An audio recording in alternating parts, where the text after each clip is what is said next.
আজকে মরলে কালকে 2 দিন পরের দিন কেউ কাঁদবে না। যাদের জন্য করলা কামাই মরলে তারা চিনবে না।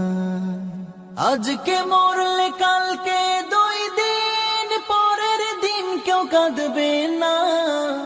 যাদের জন্য করলা কামাই মরলে তারা চিনবে না।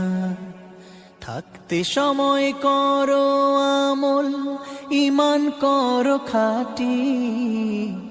থাকতে সময় করো আমল, ঈমান করো খাঁটি। শেষ ঠিকানা তোমার আমার 3.5 হাত মাটি।